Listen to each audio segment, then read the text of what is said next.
আসসালামু আলাইকুম। সবাইকে স্বাগত জানাচ্ছি বিডি ভিউজে। আপনাদের সাথে আছে আমি তানজিলা হক। মঙ্গলবার স্থানীয় সময় ভোর 2:20 গাজা উপত্যকায় একযোগে 100 জায়গায় হামলা চালায় ইসরায়েল। সেহরি আর ফজরের নামাজের প্রস্তুতির সময়কে মাথায় রেখে এই হামলার পরিকল্পনা করা হয়েছিল, যাতে বেসামরিক প্রাণহানি ঘটে অনেক বেশি। ইসরায়েলের প্রধানমন্ত্রী বেঞ্জামিন নেতানিয়াহু হামলার জন্য আগেই যুক্তরাষ্ট্রের সবুজ সংকেত পেয়েছিলেন। নিরীহ ও বেসামরিক ফিলিস্তিনিদের উপর হামলার অনুমোদন দিয়ে প্রেসিডেন্ট ডোনাল্ড ট্রাম্প বিশ্বকে নতুন বার্তা দিলেন। আন্তর্জাতিক চুক্তি আর যুদ্ধবিরতির শর্ত লঙ্ঘন করে এই হামলা চালানো হলো, যেটা ছিল মানবাধিকারের সুস্পষ্ট লঙ্ঘন। এই ঘটনার মাধ্যমে পশ্চিমা বিশ্ব কার্যত বিশ্বকে নেতৃত্ব দেওয়ার নৈতিক অধিকার হারালো। বিস্তারিত থাকছে হায়দার সাইফের প্রতিবেদনে।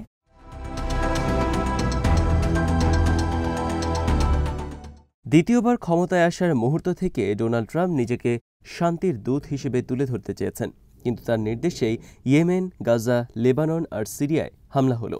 ইরানকেও হুমকি দিয়েছেন তিনি, বলেছেন তাদের দাবি না মানলে ইরানকে ভয়াবহ পরিণতি ভোগ করতে হবে।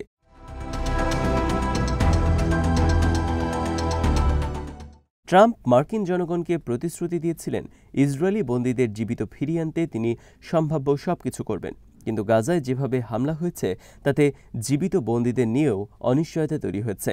হামলার পর হামাসের কাছে আটক বন্দীদের নিরাপত্তা হুমকির মুখে পড়ে গেছে। ট্রাম্পের এই ভূমিকার পর যুক্তরাষ্ট্রের সাথে স্বাক্ষরিত কোনো চুক্তি বা যুদ্ধবিরতির ন্যূনতম আর কোনো মূল্য থাকল না। বিশ্ব রাজনীতি যেন পশ্চিমা জঙ্গলি নীতির শিকারে পরিণত হল।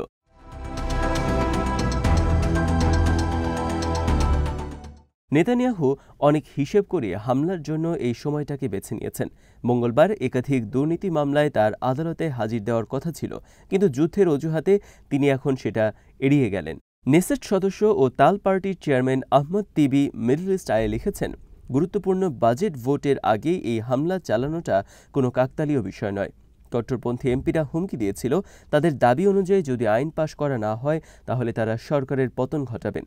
নেতানিয়াহুর অর্থমন্ত্রী আর রিলিজিয়াস জায়নিস্ট পার্টির নেতা বেজালেল স্মোট্রিচ সবসময় বলে এসেছেন যে নেতানিয়াহু গাজা যুদ্ধ আবারও শুরু করবেন।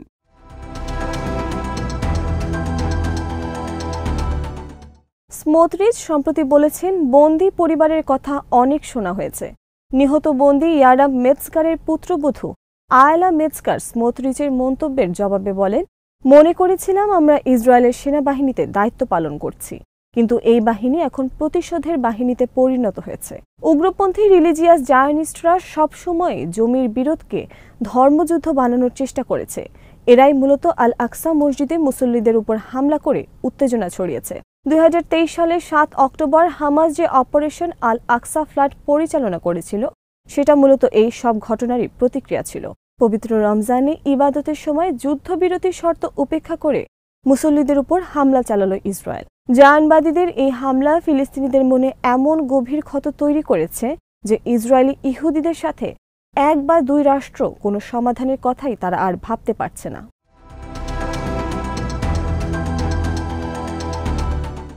সামরিক বিশ্লেষকদের মতে 2023 সালের 7 অক্টোবরের পরে অনেক ক্ষয়ক্ষতির শিকার হলেও হামাসের মধ্যে এখন শৃঙ্খলা রয়েছে। স্বাক্ষরিত চুক্তি তারা মেনে চলে, কিন্তু ইসরায়েল বারবার আন্তর্জাতিক চুক্তি লঙ্ঘন করে সন্ত্রাসী কায়দায় হামলা চালিয়েছে। মঙ্গলবারের হামলার আগেও ইসরায়েল যুদ্ধবিরতি লঙ্ঘন করে গাজায় 150-এরও বেশি ফিলিস্তিনিকে হত্যা করেছে।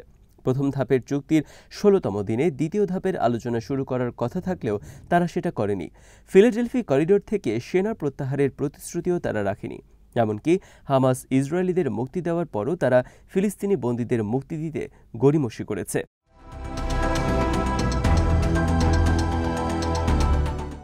ইসরায়েল বরাবরই মাফিয়ার মতো আচরণ করে যাচ্ছে। গাজার মানুষকে ভয় দেখিয়ে তারা নতুন চুক্তি চাপিয়ে দিতে চেয়েছিল।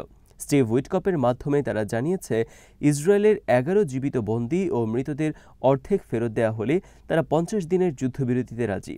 কিন্তু কাতার আর মিশরের মধ্যস্থতায় যে চুক্তি নিয়ে আলোচনা হয়েছিল সেগুলো ইসরায়েল সম্পূর্ণ এড়িয়ে গেছে।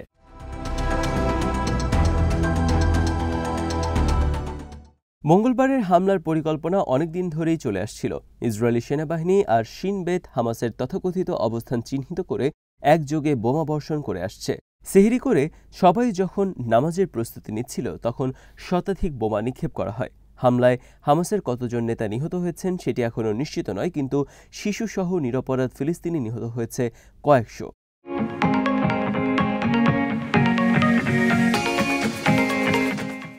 হামাস বা হিজবুল্লাহ অন্যান্য সংগঠনের মতো নয়, এদের একটি শক্তিশালী প্রাতিষ্ঠানিক কাঠামো রয়েছে। নেতারা নিহত হলেও এখানে দ্রুত নেতৃত্ব তৈরি হয়।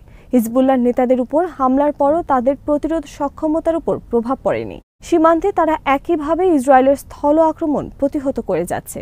হামাসের নিয়োগেও কোনো সমস্যা নেই। ইসরায়েলি বাহিনী যত দ্রুত যোদ্ধা হত্যা করে তার চেয়ে দ্রুত নতুন যোদ্ধা নিয়োগ হয়। ইসরায়েলি জেনারেলরাও এটি স্বীকার করেছেন। ইসরায়েলের এই ধরনের হামলা হামাসের যোদ্ধা সংগ্রহের প্রক্রিয়া আরও বেগবান করে। তাই ইসরায়েল যুদ্ধ আবার শুরু করলেও হামাসের উপর চূড়ান্ত আঘাত হানার সক্ষমতা তাদের নেই।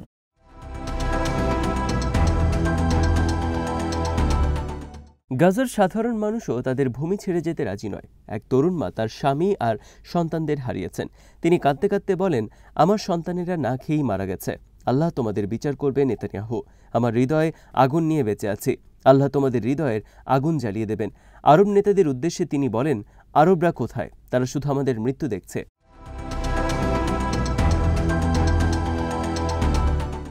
প্রতিবেশী আরবদের মতো ইউরোপও নীরব। ব্রিটেনের মুখেও কোনো রাহ নেই। ব্রিটেনের প্রধানমন্ত্রী স্টারমার গাজা ইস্যুকে যেন তার রাজনৈতিক পরিচয়ের অন্যতম গুরুত্বপূর্ণ অংশ হিসেবে শুরু করেছেন। অক্টোবরের হামলার পর স্টারমার তার নিজের দলের মত উপেক্ষা করেছেন। সাংবাদিক প্যাট্রিক ম্যাগুর আর গ্যাব্রিয়েল প্রেগ্র্যান্ড তাদের লেখা বই গেট ইনে স্টারমারের রাজনৈতিক উত্থানের কাহিনী তুলে ধরেছেন। সেখানেও অনেক বিষয় উঠে এসেছে।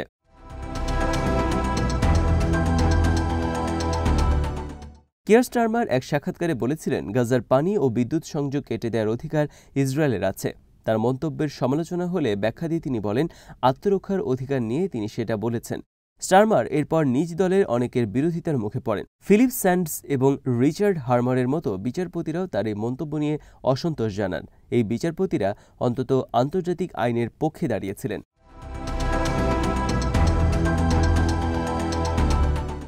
গাজার ধ্বংসযজ্ঞ বাড়তে থাকলে স্টারমারের ঘনিষ্ঠ সহযোগীরা তাকে অবস্থান বদলানোর পরামর্শ দেন। ল্যামি, কুপার, ন্যান্ডি, মাহমুদ এবং স্ট্রিটিংয়ের মতো ব্যক্তিরা তাকে নীতি বদলাতে অনুরোধ করেন। মাহমুদ মনে করেন দলের ভিতরে দুই ধরনের নীতির প্রভাব রয়েছে। স্টারমারের উপদেষ্টারা এই সমালোচনা কানে তোলেননি।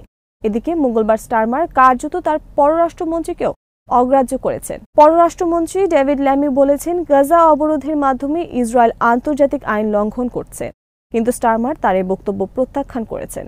নেতানিয়াহু গাজায় আকস্মিক এই হামলা না করলে স্টারমার হয়তো ইসরায়েলের পররাষ্ট্রমন্ত্রী গিডিয়ন সারকে সাদর অভ্যর্থনা জানাতেন। অথচ যারা গাজার পানি আর বিদ্যুৎ সরবরাহ বন্ধের পক্ষে ভোট দিয়েছিলেন, সার সেই মন্ত্রিসভার সদস্য ছিলেন। এই সার ফিলিস্তিন রাষ্ট্রের ঘোরতর বিরোধী। তিনি মনে করেন ফিলিস্তিন রাষ্ট্র মানে হামাস রাষ্ট্র তৈরি করা।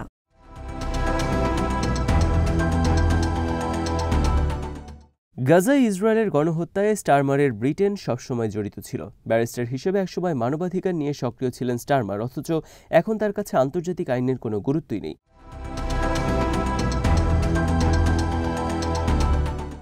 তবে গাজার ফিলিস্তিনিরা এত সহজে হার মানবে না। গাজা ইস্যু স্টারমারের জন্য সেই পরিণতি নিয়ে আসতে পারে। ইরাক যুদ্ধ যেই পরিণতি বয়ে এনেছিল তার রাজনৈতিক পূর্বসূরি টনি ব্লেয়ারের জন্য। লেবার পার্টির এই দুই নেতাই মুসলিম দেশগুলোর বিরুদ্ধে যুদ্ধকে রাজনৈতিক শক্তি প্রদর্শনের উপায় বলে মনে করছেন। তারা মনে করেন যুদ্ধ তাদেরকে বিশ্ব নেতৃত্বের মর্যাদা দেবে।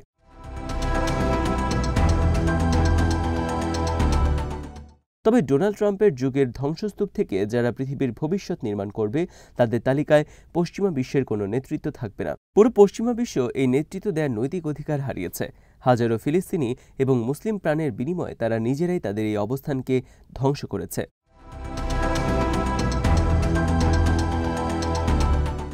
আজ এখানেই শেষ করছি। সবাই ভালো থাকুন, সুস্থ থাকুন আর দেখতে থাকুন বিডি ভিউজ। চ্যানেলটি ভালো লাগলে সাবস্ক্রাইব করুন। সংযুক্ত থাকুন আমাদের ফেসবুক পেজে। আল্লাহ হাফেজ।